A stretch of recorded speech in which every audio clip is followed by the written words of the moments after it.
World war America ಹಂಗೆ ಮಾಡ್ತು. ಭಾರತ ಪಾಕಿಸ್ತಾನದಲ್ಲಿ ಆಪರೇಷನ್ ಸಿಂಧೂರ್ ಅಮೆರಿಕ ನಂಬಿಸಿ ಕತ್ತುಕೊಯ್ದಿತ್ತೆ. ಅದಾದ್ರ ಆತ್ಮ. ಅದು ಬೈಡನ್ ಬರಲಿ ಟ್ರಂಪ್ ಬರಲಿ ಬದಲಾಗೋದಿಲ್ಲ, ಚೇಂಜ್ ಆಗೋದಿಲ್ಲ, ಆತ್ಮವೇ ಹಂಗಿರುತ್ತೆ. ಯುರೋಪನ್ ನೋಡಿ, ಯುರೋಪಿನ ಆತ್ಮ ವ್ಯಾಪಾರ. ಅವರು ಯಾವ ಕಾಲದಲ್ಲಿ ಹುಟ್ಟಿದ್ರೋ ಅವತ್ತಿನಿಂದ ಇವತ್ತಿನವರೆಗೆ ಜಗತ್ತಿನಾದ್ಯಂತ ವ್ಯಾಪಾರ ಮಾಡಬೇಕು, ತಾವು ದುಡ್ಡು ಗಳಿಸಬೇಕು, ಬೇರೆಯವ್ರ ನಾಶ ಮಾಡಿದ್ರೂ ಚಿಂತೆ ಇಲ್ಲ ಅಂತ ಬದುಕಿದ್ದು ಯುರೋಪ್. ಆದರೆ ಭಾರತ ಅನ್ನೋದೊಂದಿದೆಯಲ್ಲ, ಈ ರಾಷ್ಟ್ರದ ಆತ್ಮ ಯಾವುದು ಗೊತ್ತೇನು? ನಾನೊಬ್ಬನೇ ಚೆನ್ನಾಗಿ ಬದುಕಿದ್ರೆ ಆಗಲಿಲ್ಲ, ಜಗತ್ನಲ್ಲಿ ಎಲ್ಲರೂ ಚೆನ್ನಾಗಿ ಬದುಕಬೇಕು ಅಂತ ಭಾವಿಸುವಂಥದ್ದು ಭಾರತದ ಆತ್ಮ. ಮಿತ್ರ, ಇದು ನಾನು ನೀವು ಇರೋ ಕಾಲಘಟ್ಟದಲ್ಲ. ಈ ದೇಶದ ಋಷಿಗಳು ಬದುಕಿದ್ದಾಗ ಹೇಳಿದ್ರು, ಸರ್ವೇ ಭವಂತು ಸುಖಿನಃ, ಸರ್ವೇ ಸಂತು ನಿರಾಮಯಾಃ, ಸರ್ವೇ ಭದ್ರಾಣಿ ಪಶ್ಯಂತು, ಮಾ ಕಶ್ಚಿತ್ ದುಃಖ ಭಾಗ್ ಭವೇತ್.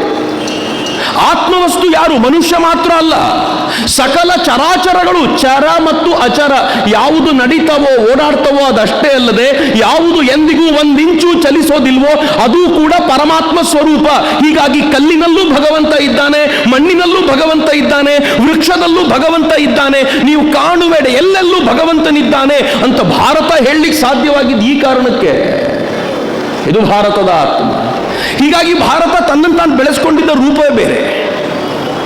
ಆದರೆ ಆಕ್ರಮಣಕಾರಿಗಳು ಯಾವಾಗ ಭಾರತಕ್ಕೆ ಬಂದರೂ ಆಗ ಭಾರತಕ್ಕೆ ಅನ್ನಿಸ್ತು ಬರೀ ಇಷ್ಟೇ ಸಾಕಾಗೋದಿಲ್ಲ, ನಮ್ಮ ಈ ಸತ್ವವನ್ನು ರಕ್ಷಿಸಿಕೊಳ್ಳಿಕ್ಕೆ ಆಕ್ರಮಣಕಾರರಾಗಿ ಬಂದಿರುವಂಥವ್ರಿಗೆ ಬಡಿಯುವಂಥ ಕೆಲಸನೂ ಆಗಬೇಕು ಅಂತ ಈ ದೇಶ ತನ್ನನ್ನು ತಾನು ಹೊಸದಾಗಿ ರೂಪಿಸ್ಕೊಳ್ತಲ್ಲ.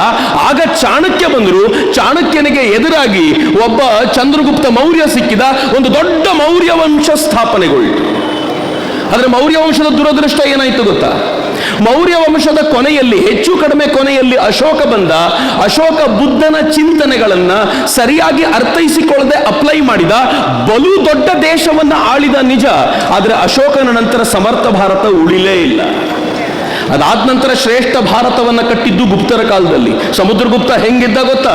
ಜಗತ್ತಿನ ಮೂಲೆ ಮೂಲೆಯನ್ನು ಜಯಿಸುವಂತ ಇಚ್ಛೆಯನ್ನ ಹೊಂದಿದ್ದ, ಇಡೀ ಭಾರತವನ್ನು ಅಖಂಡಗೊಳಿಸಿದ, ಇಡೀ ಭಾರತವನ್ನು ವಿಸ್ತಾರಗೊಳಿಸಿದ. ಆದರೆ ಮಿತ್ರರೇ ಗೊತ್ತಿರಲಿ, ಜಗತ್ತಿನ ಅನೇಕ ಕಡೆಗಳಲ್ಲಿ ಯಾವತ್ಯಾವತ್ ಯುದ್ಧ ನಡೆದು ಬೇರೆಯವ್ರನ್ನ ಏರಿ ಹೋಗಬೇಕು ಅಂತ ಭಾವಿಸ್ತಾರೋ ಆಗ ಅವ್ರ ದೇಶ ಬರ್ಬಾದಾಗತ್ತೆ.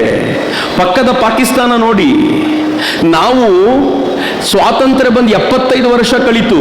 ಚಂದ್ರನ ಮೇಲೆ ವ್ಯೋಮನೌಕೆಯನ್ನು ಕಳಿಸಿ ಚಂದ್ರನ ದಕ್ಷಿಣ ಭಾಗಕ್ಕೆ ವ್ಯೋಮನೌಕೆಯನ್ನು ಇಳಿಸಿದ ಜಗತ್ತಿನ ಮೊದಲ ದೇಶವಾಗಿದ್ದೀವಿ. ಆದರೆ ಸ್ವಾತಂತ್ರ್ಯ ಬಂದು ಪಾಕಿಸ್ತಾನಕ್ಕೆ 75 ವರ್ಷ ಆಯಿತು. ಚಂದ್ರನಿಗೆ ಹೋಗೋದಿರ್ಲಿ, ಇನ್ನು ಕಾಶ್ಮೀರಕ್ಕೆ ಬರೋದ್ರಲ್ಲೇ ಹೆಣಗಾಡ್ತಾ ಇದ್ದಾರೆ. ಪರಿಸ್ಥಿತಿ ನೋಡಿ ಅವರು. ನಾವು ಚಂದ್ರನ ಮೇಲೆ ಕಾಲಿಟ್ಟಾಯ್ತು, ಅವ್ರು ಇನ್ನು ಪಾಕಿಸ್ತಾನಕ್ಕೆ ಕಾಲಿಡ್ಲಿಕ್ಕಾಗಲಿಲ್ಲ. ಒಂದು ದೇಶ ಯುದ್ಧ ಅಂತ ಸಿಕ್ಕಾಕೊಂಡಾಗ ಹಿಂಗಾಗತ್ತೆ. ಆದರೆ ಭಾರತ ಗುಪ್ತರ ಕಾಲದಲ್ಲಿ ಹೆಂಗಿತ್ತು ಗೊತ್ತಾ? ಅತ್ಯಂತ ಶ್ರೇಷ್ಠ ಕವಿಗಳು ಗುಪ್ತರ ಕಾಲದವರು, ಅತ್ಯಂತ ಶ್ರೇಷ್ಠ ಸಾಹಿತ್ಯ ಗುಪ್ತರ ಕಾಲದ್ದು, ಅತ್ಯಂತ ಶ್ರೇಷ್ಠ ವಿಜ್ಞಾನ ಗುಪ್ತರ ಕಾಲದ್ದು, ಅತ್ಯಂತ ಶ್ರೇಷ್ಠ ನೃತ್ಯ ಕಲೆ ಗುಪ್ತರ ಕಾಲದ್ದು. ಈ ದೇಶ ಅಂಥ ವೈಭವವನ್ನು ಕಾಣ್ತು. ಆದರೆ ದುರದೃಷ್ಟ ಮತ್ತೆ ಕೆಳಗೆ ಬಿತ್ತು. ಯಾಕೆ ಕೆಳಗೆ ಬಿತ್ತು ಅಂತಂದ್ರೆ, ಬರ್ಬರವಾದ ಮುಸಲ್ಮಾನರ ಆಕ್ರಮಣ ನಡೀತಲ್ಲ, ಹಾಗೆ ಕೆಳಗೆ ಬಿದ್ದ ದೇಶವನ್ನ ಎತ್ತಲಿಕ್ಕೆ ಅಂತ ಒಬ್ಬ ವಿದ್ಯಾರಣ್ಯರು ಬಂದರು, ಹಕ್ಕ ಬುಕ್ಕರನ್ನು ಮುಂದೆ ನಿಂತ್ಕೊಂಡ್ರು. ಇದೇ ಕರ್ನಾಟಕ ಅತ್ಯಂತ ಶ್ರೇಷ್ಠ ಹಿಂದೂ ಸಾಮ್ರಾಜ್ಯವನ್ನು ಸ್ಥಾಪಿಸಿ ಅತ್ಯಂತ ಶ್ರೇಷ್ಠ ವಿಚಾರದೊಂದಿಗೆ ಯುದ್ಧವನ್ನು ಮಾಡಬಲ್ಲೆವು ಅಂತ ತೋರಿಸ್ಕೊಟ್ವಿ. ಆ ನಂತರ ಮರಾಠರು ಬಂದರು, ಇವರೆಲ್ಲರೂ ಬಂದು ಭಾರತವನ್ನ ಮತ್ತೆ ಗಳಿಸಿಕೊಂಡ್ರು. ಬೇರೆ ಪ್ರಶ್ನೆ. ಅದರ ಪ್ರಶ್ನೆ ಇರೋದು ಎಲ್ಲಿ ಅಂತಂದ್ರೆ, ಸ್ವಾತಂತ್ರ್ಯ ಬಂದ ನಂತರ ಏನ್ ಮಾಡಿದ್ವಿ? ಈ ದೇಶದ ಮೊದಲ ಪ್ರಧಾನಿ, ಈ ದೇಶದ ದುರದೃಷ್ಟ. ನನಗೆ ಗೊತ್ತು, ಕಾಂಗ್ರೆಸ್ ನನ್ನನ್ನು ಹೇಟ್ ಮಾಡುತ್ತೆ, ಕಾಂಗ್ರೆಸ್ಸಿಗೆ ನನ್ನ ಕಂಡ್ರೆ ಕೋಪ. ನಾನಿವತ್ತು ವೇದಿಕೆ ಮೇಲೆ ನಿಮ್ಮ ಜೊತೆ ಹಂಚ್ಕೊಳ್ತಿದ್ದೀನಿ. ನಿನ್ನೆ ಬೆಂಗಳೂರಿನಿಂದ IG DIGಗಳು ಎಲ್ಲ ಪೊಲೀಸ್ ಸ್ಟೇಷನ್ಗೂ, ನಿಮ್ಮ ಶಿವಮೊಗ್ಗ ಪೊಲೀಸ್ ಸ್ಟೇಷನ್ಗೂ ಒಂದು ಮೆಸೇಜ್ ಬಂದಿದೆ. ಆ ಮೆಸೇಜ್ನ ಶೇರ್ ಮಾಡ್ತೀನಿ ನಾನು ಬೆಳಗ್ಗೆ. ಮೆಸೇಜ್ ಏನ್ ಗೊತ್ತಾ? ಚಕ್ರವರ್ತಿ ಅವರ ಮೇಲೆ 2022ರಿಂದ 2025 ಜೂನ್ವರೆಗೂ ಯಾವ್ಯಾವ ಕೇಸ್ಗಳಿದೆಯೋ ಎಲ್ಲವನ್ನೂ ಕಲೆಕ್ಟ್ ಮಾಡಿ ಕೊಡಿ ಅಂತ. ಏನಕ್ಕೆ? ಹೆಂಗಾದ್ರೂ ಮಾಡಿ ಒಳಗೆ ಹಾಕ್ಬಿಡ್ಬೋದಾ? ಒಳಗೆ ಹಾಕಿ ವಾಯ್ಸ್ ಸೈಲೆಂಟ್ ಮಾಡ್ಬೋದಾ? ವಾಯ್ಸ್ ಸೈಲೆಂಟ್ ಮಾಡೋದು ಒಳಗೆ ಹಾಕಿ ಅಲ್ಲ ಕಣೋ, ನಿಮ್ಮ ಬದುಕನ್ನು ಸುಂದರ ಮಾಡಿಕೊಂಡು ಚಕ್ರವರ್ತಿಗೆ ನಿಮ್ಮ ವಿರುದ್ಧ ಮಾತಾಡ್ಲಿಕ್ಕೆ ಏನೂ ಇಲ್ಲದಂತೆ ಮಾಡಿ ನೀವೊಂದು ಶ್ರೇಷ್ಠ ಬದುಕನ್ನು ಬದುಕಿ ಆ ಮೂಲಕ ನೀವು ಒಳಗೆ ವಾಯ್ಸ್ ಸೈಲೆಂಟ್ ಮಾಡ್ಬೇಕಲ್ವಾ? ಇದು ವಾಯ್ಸ್ ಸೈಲೆಂಟ್ ಮಾಡೋದ? And they know I don't care. ನೀವೇನಾದ್ರೂ ನನ್ನನ್ನು ಒಳಗೆ ಹಾಕಿದ್ರೆ ನಾನು ತುಂಬಾ ದಿನ ಓದದೇ ಇರುವಂತ ಇನ್ನೊಂದು 15-20 ಪುಸ್ತಕ ಇದೆ, ಕಂಪ್ಲೀಟ್ ಮಾಡಿ ಬರ್ತೀನಿ ಆಚೆಗೆ. I don't mind, I don't care. ಯಾಕೆ ಅಂತಂದ್ರೆ ಸರ್ಕಾರ 5 ವರ್ಷಕ್ಕೊಮ್ಮೆ ಬದಲಾಗುತ್ತೆ. ಭಾರತದ ಇತಿಹಾಸ 25,000 ವರ್ಷಗಳಷ್ಟು ಹಳೆಯದು. ನಿಮ್ಮಂತ ಅನೇಕ ಮಂತ್ರಿಗಳನ್ನ, ಅನೇಕ ಮುಖ್ಯಮಂತ್ರಿಗಳನ್ನ ಈ ದೇಶ ನೋಡಿ ಆಗಿದೆ. ನೀವು ಯಾವ ಕೊತವಾಲ್ ನಾಯಕರು ಅಂತ ಕೇಳಬೇಕು ಅಂತಷ್ಟೇ. ಆದ್ರೆ ಪ್ರಾಮಾಣಿಕವಾಗಿ ಯೋಚನೆ ಮಾಡಿ ನೋಡಿ, ಈ ದೇಶಕ್ಕೆ ಸ್ವಾತಂತ್ರ್ಯ ಬಂದಾಗ 1947ರಲ್ಲಿ ಈ ದೇಶ ಹೇಗೆ ಹೇಳಬೇಕಾಗಿತ್ತು? ಮುಸಲ್ಮಾನರಿಗೆ ಕೊಡಬೇಕಾಗಿದ್ದ ಜಾಗವನ್ನು ಕೊಟ್ಟಿದ್ದೀವಿ, ಇನ್ನು ಭಾರತವನ್ನ ನಾವು ಹಿಂದೂ ರಾಷ್ಟ್ರ ಅಂತ ಕರೀತೀವಿ. ಮುಸಲ್ಮಾನರು ಇರಲಿ. ಗುಪ್ತರ ಕಾಲದಲ್ಲಿ ಎಲ್ಲ ಜಾತಿಯವರು ಬದುಕಿದ್ರು, ಎಲ್ಲ ಮತೀಯರು ಬದುಕಿದ್ರು. ಅಶೋಕನ ಕಾಲದಲ್ಲಿ ಎಲ್ಲರೂ ಬದುಕಿದ್ರು. ಮರಾಠ ಕಾಲದಲ್ಲಿ ಎಲ್ಲರೂ ಇದ್ರು. ವಿಜಯನಗರ ಸಾಮ್ರಾಜ್ಯದಲ್ಲಿ ಎಲ್ಲರೂ ಇದ್ರು. ಹಾಗೆ ಹಿಂದೂ ರಾಷ್ಟ್ರದಲ್ಲೂ ಎಲ್ಲರೂ ಇರ್ತಾರೆ ಅಂತ ಪ್ರೀತಿಯಿಂದ ಹೇಳ್ಬೋದಿತ್ತು. ಆದರೆ ಜವಾಹರ್ಲಾಲ್ ನೆಹರು ಹೇಳಿದ್ರು, ನಮ್ಮದ್ದು ಅಲಿಪ್ತ ನೀತಿ, ನಾವು ಜಗತ್ತಿನ ಯಾರೊಂದಿಗೂ ಯುದ್ಧ ಮಾಡೋದಿಲ್ಲ, ಆದರೆ ಮುಸಲ್ಮಾನರಿಗೆ ಮಾತ್ರ ಈ ದೇಶದಲ್ಲಿ ಒಂದು ತೂಕ ಜಾಸ್ತಿ ತುಷ್ಟೀಕರಣ ಮಾಡ್ತೀವಿ ಅಂತ ಹೊಸ ತುಷ್ಟೀಕರಣದ ರಾಜಕಾರಣವನ್ನ 47ರ ಸ್ವತಂತ್ರ ಭಾರತದಲ್ಲಿ ಶುರು ಮಾಡಿದ್ರು. ಪರಿಣಾಮ ಏನಾಯ್ತು ಗೊತ್ತಾ? 1947ರಲ್ಲಿ ಮೊದಲನೇ ಬಾರಿಗೆ ಭಾರತದ ಮೇಲೆ ಆಕ್ರಮಣ ಬಂತು. ಸ್ವಾತಂತ್ರ್ಯ ಬಂದ ಹೊಸ್ತಿಲಲ್ಲೇ ಆಕ್ರಮಣ. ಪಾಕಿಸ್ತಾನ ದಾಳಿ ಮಾಡ್ತು. ಆರಂಭದಲ್ಲಿ ನಮ್ಮ ಸೈನಿಕರಿಗೆ ಹೊಡೆತ. ಆದರೆ ನನ್ನ ದೇಶದ ಸೈನಿಕರ ವೀರಾವೇಶದ ಕದನ ಹೆಂಗಿತ್ತು ಅಂತಂದ್ರೆ, ಪಾಕಿಸ್ತಾನವನ್ನ ಅಟ್ಟಿಸ್ಕೊಂಡು ಹೋಗಿ ಬಡಿದ್ರು. ನಾವು ಯುದ್ಧದಲ್ಲಿ ಗೆದ್ವಿ. ಆದರೆ ಜವಾಹರ್ಲಾಲ್ ನೆಹರು ವಿಶ್ವಸಂಸ್ಥೆಗೆ ಹೋಗಿ ನಮ್ಮ ಯುದ್ಧವನ್ನ ಸ್ವಲ್ಪ ಶಾಂತಗೊಳಿಸಿ, ಗೆದ್ದ ಯುದ್ಧದಲ್ಲಿ ನೀವು ಸಂಧಾನಕ್ಕೆ ಬನ್ನಿ ಅಂತ ವಿಶ್ವಸಂಸ್ಥೆಯನ್ನು ಕೇಳಿಕೊಂಡ್ರು. ಇವತ್ತಿನವರೆಗೂ ಪಾಕ್ ಆಕ್ರಮಿತ ಕಾಶ್ಮೀರ ವಾಪಸ್ ಬರದೇ ಇರೋ ತರ ಮಾಡಿದ್ರು. 1962ರಲ್ಲಿ ಚೀನಾ ಯುದ್ಧ ಮಾಡ್ತು. ಚೀನಾ ಭಾರತದ ಮೇಲೆ ಆಕ್ರಮಣ ಮಾಡುವಾಗ ಈ ದೇಶದ ಸ್ಥಿತಿಗತಿ ಹೆಂಗಿತ್ತು ಗೊತ್ತಾ? ನಾವು ಮತ್ತು ಚೀನಿಯರು ಅಣ್ಣ ತಮ್ಮದ್ರಿದ್ದಂತೆ, ಒಬ್ಬರ ಮೇಲೆ ಒಬ್ರು ಯಾವತ್ತೂ ಯುದ್ಧ ಮಾಡೋದಿಲ್ಲ ಅಂತ ಭಾರತ ಕನಸು ಕಾಣ್ತಾ ಕೂತಿತ್ತು. ಈ ದೇಶದ ಸೈನ್ಯದ ಶಸ್ತ್ರಗಳನ್ನು ತಯಾರು ಮಾಡಬೇಕಾಗಿರುವಂತ ಜಾಗಗಳನ್ನ ನಾವೆಲ್ಲವನ್ನೂ ಕೂಡ ಜೇಡರ ಬಲೆ ನೇಯುವಂತೆ ಮಾಡಿದ್ವಿ. ಏನೂ ಉಪಯೋಗಕ್ಕೆ ಇರಲಿಲ್ಲ. ಚೀನಾ ನಮ್ಮ ಮೇಲೆ ದಾಳಿ ಮಾಡಿದಾಗ ಈ ದೇಶದ ಪ್ರಧಾನಿ ಕಣ್ಣೀರಿಟ್ರು. ಯಾಕೆಂದ್ರೆ ಗೆಲ್ಲುವ ಯಾವ ಸ್ಥಿತಿಯೂ ಇರಲಿಲ್ಲ.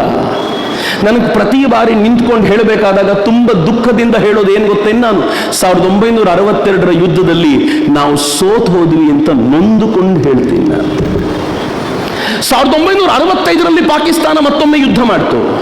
ಈ ಬಾರಿ ಲಾಲ್ ಬಹದ್ದೂರ್ ಶಾಸ್ತ್ರಿ ಇದ್ರು. ಲಾಲ್ ಬಹದ್ದೂರ್ ಶಾಸ್ತ್ರಿಯ ಮಾತಿಗೆ ಈ ದೇಶದ ಸೈನಿಕ ಎದ್ದು ನಿಂತ ಪಾಕಿಸ್ತಾನವನ್ನು ಅಟ್ಟಿಸ್ಕೊಂಡು ಹೋದ. ಬಟ್ ಮತ್ತೆ ನಾವು ಮೇಜಿನ ಮೇಲೆ ಸೋತ್ ಹೋದ್ವಿ. 1971ರಲ್ಲಿ ಭಾರತದ ಸೈನಿಕರು 93,000 ಪಾಕಿಸ್ತಾನಿ ಸೈನಿಕರನ್ನ ತಮ್ಮ ವಶಕ್ಕೆ ತೆಗೆದುಕೊಂಡ್ರು. 93,000 ಸೈನಿಕರನ್ನ, ಒಂದು ದೇಶದವರನ್ನ ಪ್ರಿಸನರ್ ಆಫ್ ವಾರ್ ಆಗಿ ತೆಗೆದುಕೊಂಡಿರುವ ಜಗತ್ತಿನ ಏಕೈಕ ರಾಷ್ಟ್ರ ಇದುವರೆಗೂ ಭೂಮಂಡಲದ ಮೇಲೆ ಯಾವುದಾದ್ರೂ ಇದ್ರೆ ಅದು ಭಾರತ ಮಾತ್ರ. 93,000 ಸೈನಿಕರನ್ನ ಮುಂದೆ ಇಟ್ಟುಕೊಂಡು ಈ ದೇಶ ಪಾಕಿಸ್ತಾನದ ಹತ್ರ POK ವಾಪಸ್ ತೆಗೆದುಕೋಬಹುದಿತ್ತು. ಪಾಕಿಸ್ತಾನದ ಹತ್ರ ಲಾಹೋರ್ವರೆಗೂ ನಮಗೆ ಬೇಕು ಅಂತ ಕೇಳ್ಬೋದಿತ್ತು. ಪಾಕಿಸ್ತಾನದ ಹತ್ರ ನಾವು ಬೇಕಾಗಿರೋದನ್ನೆಲ್ಲ ಮಾಡಿಸ್ಕೊಳ್ಬೋದಿತ್ತು. 93,000 ಸೈನಿಕರಿದ್ದಾರಲ್ಲ. ಆದ್ರೆ ನಾವು ಏನ್ ಮಾಡಿದ್ವಿ ಗೊತ್ತಾ? POK ಕೇಳೋದಿರ್ಲಿ, ನಮ್ಮ 54 ಸೈನಿಕರನ್ನ ಪಾಕಿಸ್ತಾನ ಕರ್ಕೊಂಡು ಹೋಗಿ ಪ್ರಿಸನರ್ ಆಫ್ ವಾರ್ ಆಗಿ ಇಟ್ಕೊಂಡಿತ್ತು. 93,000 ಜನರನ್ನು ಬಿಟ್ವಿ. ನಮ್ಮ 54 ಜನರನ್ನು ಕೇಳಲೇ ಇಲ್ಲ ರೀ. ಇವತ್ತಿನವರೆಗೂ ಬಂದಿಲ್ಲ ಮಿತ್ರರೇ. ಅವ್ರಿಗೆ ಏನಾಯ್ತು ಅಂತ ಯಾರಿಗೂ ಗೊತ್ತಿಲ್ಲ. 93,000 ಭಾರತೀಯ ಪಾಕಿಸ್ತಾನಿ ಸೈನಿಕರನ್ನ ಭಾರತ ಬಿಡ್ತು. 54 ಸೈನಿಕರನ್ನ ವಾಪಸ್ ತಗೊಂಡು ಬರ್ಲಿಕ್ಕಾಗಲಿಲ್ಲ. 99ರಲ್ಲಿ ಯುದ್ಧ ಆಯಿತು ಕಾರ್ಗಿಲ್ನಲ್ಲಿ. ಅಮೆರಿಕ ಮಧ್ಯ ಬಂದು ನಾವು ಸೀಸ್ ಫೈರ್ ಮಾಡ್ಕೊಳ್ಳೋಂಗೆ ಮಾಡ್ತು, ಒತ್ತಡ ಹಾಕ್ತು. ನಾವು ರೆಡಿ ಇದ್ವಿ ಆ ಟೈಮ್ನಲ್ಲಿ. ಪಾಕಿಸ್ತಾನವನ್ನು ಅನಿವಾರ್ಯವಾಗಿ ಬಿಟ್ವಿ. ಆದರೆ ಅದಾದ್ಮೇಲೆ ಭಾರತ ಸ್ವಲ್ಪ ಬದಲಾಯಿತು. ನನಗೆ ಬಹಳ ಹೆಮ್ಮೆ ಆ ಕಾರಣಕ್ಕೋಸ್ಕರ. ಮೊದಲನೇ ಬಾರಿಗೆ ಪಾಕಿಸ್ತಾನ ಭಾರತದ ಊರಿಗೆ ಒಳಗೆ ನುಗ್ಗಿದಾಗ ಈ ದೇಶ ಹೇಳ್ತು ತಂಟೆ ಮಾಡಬಾರದಾಗಿತ್ತು, ಮಾಡಿಬಿಟ್ಟಿದ್ದೀರಾ, ರಿಯಾಕ್ಟ್ ಮಾಡಬೇಕಾಗಿರೋದು ನಮ್ಮ ಧರ್ಮ ಅಂತ ಮೊದಲನೇ ಬಾರಿಗೆ ಪಾಕಿಸ್ತಾನದ ಒಳಗೆ ನುಗ್ಗಿ ಸರ್ಜಿಕಲ್ ಸ್ಟ್ರೈಕ್ ಮಾಡಿ 44 ಜನರನ್ನ ಉಡಾಯಿಸಿ ಬಂದ್ವಿ.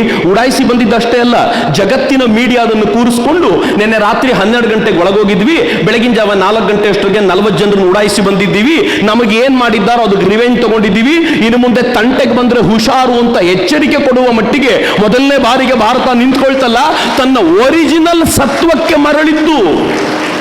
ನಾನು ಒಳಿತನ್ನ ಬಯಸ್ತೀನಿ ನಿಜ, ಆದರೆ ನನಗೆ ಯಾರಾದರೂ ಕೆಟ್ಟದನ್ನು ಬಯಸಿದ್ರೆ ಸುಮ್ಮನಿರೋದಿಲ್ಲ ಅಂತ ಪಾಕಿಸ್ತಾನ ಸುಮ್ಮನಾಯ್ತು, ಏನೂ ಮಾಡಲಿಲ್ಲ. ಆದರೆ ನಾವು ಅಲ್ಲಿಗೆ ಸುಮ್ಮನಾಗಿರಲಿಲ್ಲ, ಎಚ್ಚರಿಕೆ ಇಟ್ಕೊಂಡಿದ್ವಿ. ಜಮ್ಮು ಕಾಶ್ಮೀರದಲ್ಲಿರುವಂಥ ಭಯೋತ್ಪಾದಕರನ್ನೆಲ್ಲ ನಿಧಾನವಾಗಿ ನಾಶ ಮಾಡ್ತಾ ಮಾಡ್ತಾ ಒಂದು ಫೈನಲ್ ಹಂತ ಎಲ್ಲಿವರೆಗೂ ಬಂತು ಗೊತ್ತಾ ಮಿತ್ರ? ನಾನು ಬಹಳ ಹೆಮ್ಮೆಯಿಂದ ಹೇಳಬಲ್ಲೆ, ಇಲ್ಲಿ ಯಾರ್ಯಾರು ಇದ್ದೀರೋ ನಿಮ್ಮೆಲ್ಲರಿಗಿಂತಲೂ ಹೆಚ್ಚು ಬಾರಿ ಜಮ್ಮು ಅಂಡ್ ಕಾಶ್ಮೀರಕ್ಕೆ ಹೋಗಿ ಬಂದವ್ ನಾನು, ಸೈನಿಕರನ್ನ ಬಿಟ್ಟರೆ.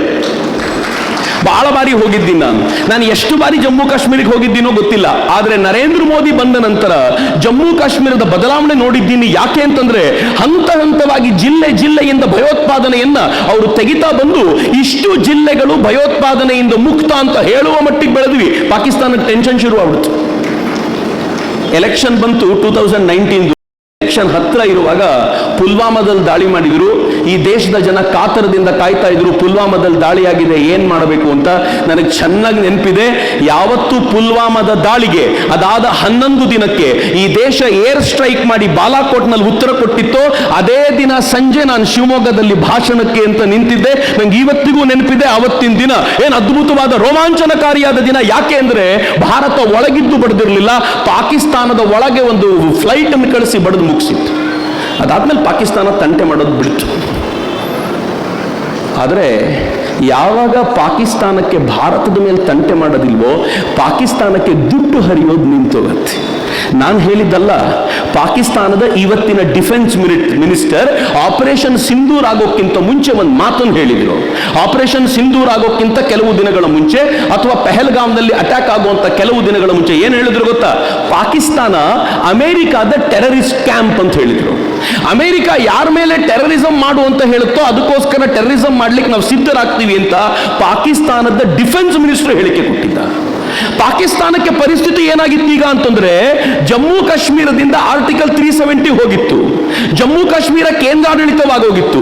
ಜಮ್ಮು ಕಾಶ್ಮೀರದಲ್ಲಿ ಕಲ್ಲೆಸೆಯೋರು ಇರಲಿಲ್ಲ. ಜಮ್ಮು ಕಾಶ್ಮೀರದಲ್ಲಿ ಇಡೀ ದೇಶದ ಜನ ಹಾಯಾಗಿ ತಿರುಗಾಡಿಕೊಂಡು ಅದು ದೇಶದ ಒಂದು ಅಂಗ ಅಂತ ಪ್ರೂವ್ ಆಗ್ತಿದೆ. ಹೀಗಾಗಿ ಜಮ್ಮು ಕಾಶ್ಮೀರದಲ್ಲಿ ಏನು ನಡೀತಾ ಇಲ್ಲ ಅಂತ ಗೊತ್ತಾದ ಮೇಲೆ ಇನ್ನಿಡೀ ಭಾರತದಲ್ಲಿ ತಂದೇನು ನಡೆಯೋದಿಲ್ಲ ಅಂತ ಪಾಕಿಸ್ತಾನಕ್ಕೂ ಅರ್ಥ ಆಯ್ತು. ಇನ್ನು ಪಾಕಿಸ್ತಾನವನ್ನು ನಂಬಿಕೊಂಡು ಉಪಯೋಗ ಇಲ್ಲ ಅಂತ ಅಮೆರಿಕ ಮತ್ತು ಚೀನಾಕ್ಕೂ ಗೊತ್ತಾಯ್ತು. ಈಗ ಪಾಕಿಸ್ತಾನಕ್ಕೆ ಏನಾದರೂ ಮಾಡಲೇಬೇಕಾಗಿತ್ತು. ಪಾಕಿಸ್ತಾನದ ಜನರಲ್ ಸೇನೆಯ ಮುಖ್ಯಸ್ಥ ಆಸಿಮ್ ಮುನೀರ್ ಈ ಪೆಹಲ್ಗಾಮ್ನಲ್ಲಿ ದಾಳಿ ಆಗೋಕ್ಕಿಂತ ಹೆಚ್ಚು ಕಡಿಮೆ 25 ದಿನ ಅಥವಾ 30 ದಿನಗಳ ಮುಂಚೆ ಒಂದು ಭಾಷಣ ಮಾಡಿದ. ಎಲ್ಲ ಸೈನಿಕ ಪ್ರಮುಖರನ್ನ ಕೂರಿಸಿಕೊಂಡು ಭಾಷಣ ಏನಿತ್ತು ಗೊತ್ತಾ? ಭಾರತ ಮತ್ತು ಪಾಕಿಸ್ತಾನ ಡಿವೈಡ್ ಆಗಿರೋದು, ಈ ಕಾರ್ಯಕ್ರಮದಲ್ಲಿ ಅಪ್ಪಿತಪ್ಪಿ ಯಾರಾದರೂ ಮುಸಲ್ಮಾನರಿದ್ರೆ ಕೇಳಿಸ್ಕೊಳ್ಳಿ, ಆಸಿಮ್ ಮುನೀರ್ ಹೇಳುವಂತ ಮಾತಿದು.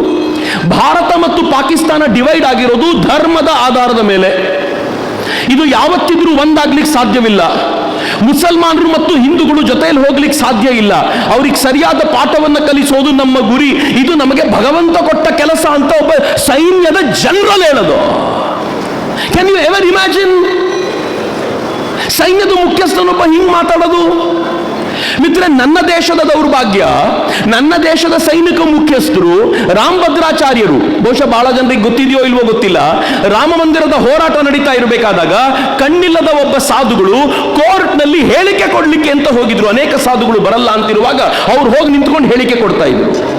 ಆ ರಾಮಭದ್ರಾಚಾರ್ಯರ ಹತ್ರ ಈ ದೇಶದ ಸೈನಿಕ ಮುಖ್ಯಸ್ಥರು ಸೈನ್ಯದ ಯೂನಿಫಾರ್ಮ್ ಅಲ್ಲಿ ಹೋದ್ರೆ ಎಲ್ಲ ಎಡಪಂಥೀಯ ಪತ್ರಕರ್ತರು ಬರೀತಾರೆ, ಸೈನ್ಯದ ಮಾನ ಮರ್ಯಾದೆ ಹರಾಜ್ ಹಾಕ್ಬಿಟ್ರು. ಯೂನಿಫಾರ್ಮ್ ಅಲ್ಲಿ ಒಬ್ಬ ಸಂತನ ಬಳಿಗೆ ಹೋದ್ರು. ಅಬಾಬಾಬಾಬಾಬಾ, ಆಸಿಮ್ ಮುನೀರ್ ಸೈನಿಕರ ನಡುವೆ ನಿಂತ್ಕೊಂಡು ಹಿಂದೂ ಮುಸ್ಲಿಂ ಭಡಕಾಯಿಸುವಂತ ಮಾತುಗಳನ್ನು ಆಡ್ತಾ ಇದ್ರೆ ಈ ದೇಶದ ಒಬ್ಬ ಸೈನಿಕ ಮುಖ್ಯಸ್ಥ ರಾಮಭದ್ರಾಚಾರ್ಯರ ಹತ್ರ ಹೋಗ್ಬಾರ್ದು. ಮಿತ್ರರೆ, ಕೊಡಬೇಕಾದ ಸಂದೇಶ ಕೊಟ್ಟಾಗಿತ್ತು. ಮೂಸಾ ಹಾಶ್ಮಿ ಅವನು ಪಾಕಿಸ್ತಾನದ ಸ್ಪೆಷಲ್ ಫೋರ್ಸ್ನವನು. ಅವನು ಮತ್ತು ಪಾಕಿಸ್ತಾನದ ಮತ್ತೊಬ್ಬ ನಾಗರಿಕ ಅವರು ಭಾರತದೊಳಗೆ ಏಪ್ರಿಲ್ 15ಕ್ಕೆ ನುಸುಳಿದ್ರು. ಈ ದೇಶದ ಕೆಲವು ಯೂಟ್ಯೂಬರ್ಗಳು ಎಲ್ಲೆಲ್ಲಿ ಬೇಕೋ ಅವ್ರಿಗೆ ಅಟ್ಯಾಕ್ ಮಾಡ್ಲಿಕ್ಕೆ ಬೇಕಾಗಿರುವಂತ ಜಾಗಗಳಿಗೆ ಹೋಗಿ ತಮ್ಮದೊಂದಷ್ಟು ಯೂಟ್ಯೂಬ್ನಲ್ಲಿ ವಿಡಿಯೋ ಮಾಡಿ ಅವ್ರಿಗೆ ತಲುಪಿಸಬೇಕಾಗಿರೋ ಜಾಗವನ್ನು ತಲುಪಿಸಿ, ಇಲ್ಲೆಲ್ಲ ಪೊಲೀಸರು ಕಡಿಮೆ ಇರ್ತಾರೆ, ಇಲ್ಲಿ ಸೈನಿಕರು ಕಡಿಮೆ ಇರ್ತಾರೆ ಅನ್ನೋ ಡೀಟೇಲ್ ಆಗಿರುವಂತ ಡಾಟಾನ ಅವ್ರಿಗೆ ಕೊಟ್ಟರು, ಯೂಟ್ಯೂಬರ್ಗಳು ಕೊಟ್ಟರು. ಆ ಯೂಟ್ಯೂಬರ್ಗಳ ಡಾಟಾ ತೆಗೆದುಕೊಂಡು ಅವರು ವ್ಯವಸ್ಥಿತವಾಗಿ ಏಪ್ರಿಲ್ 15ಕ್ಕೆ